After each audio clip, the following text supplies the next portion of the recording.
In this video, we're going to continue looking at the major themes in Luke. This one is reversal of fortune between the rich and the poor. Now, the first thing to understand is the rich in this context is not just people with money, although they were included, but also people who had a good reputation, people who were prestigious in the time. So, for example, Zechariah, who was a temple priest, he might not have been rich. He didn't seem to have so much money, but he was a very prestigious person because of his position as a temple priest. Okay, so in other words, the people that think that they are the special people are the good people, right? Those kind of high class people. The poor is not just the physically poor, but the lowly of all types. Now, this would include people who were called, and it's kind of a technical term at the time, sinners. That is, they weren't necessarily seen to be evil people, but they didn't follow the law of Moses. They didn't follow all of the aspects of it the way that, some of the holy rollers and prestigious people did. Now, that was kind of wrapped up a lot of times with being monetarily poor, because a lot of these laws required various ritual acts of purification, which you would have to go to the temple to do, or you might have to take time off working, or you might have to pay for them. So there's a kind of connection there sometimes. Among the poor and lowly were also people that were outcast for other reasons, though, including illness. A lot of the people in Jesus' time believed that if someone was ill, it's because they had sinned or someone else in their family had sinned. So really, the ill were looked upon as not just afflicted by a disease, but also afflicted by some kind of moral deprivation. So they were lowly at that point. And then there's all kinds of other outcasts. People that did not have a full participation in the community. People that were kind of looked on as well the opposite of the prestigious.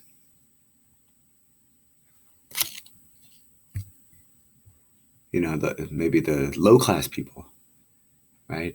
And that would include people who were widowed, people who were familess, orphans, foreigners,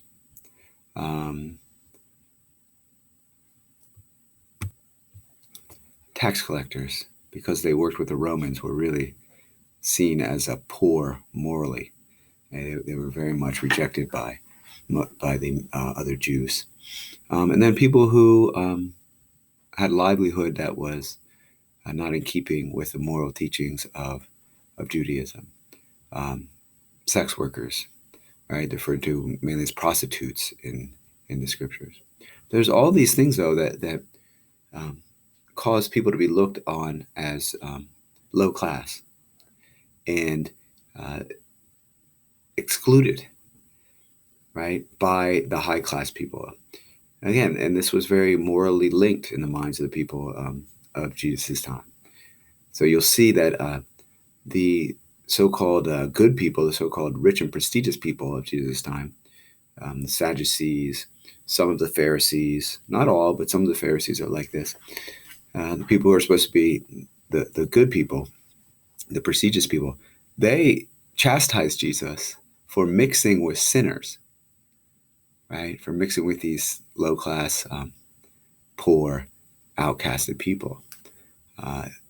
What Jesus lets people know is like, get ready. There's going to be a reversal of fortune, right? And so he says, blessed are you who are poor, for yours is the kingdom of God. Again, it's not for the holy rollers that had been preaching about it, and expecting it for years. No, it's for the lowly who need it, as Jesus says it.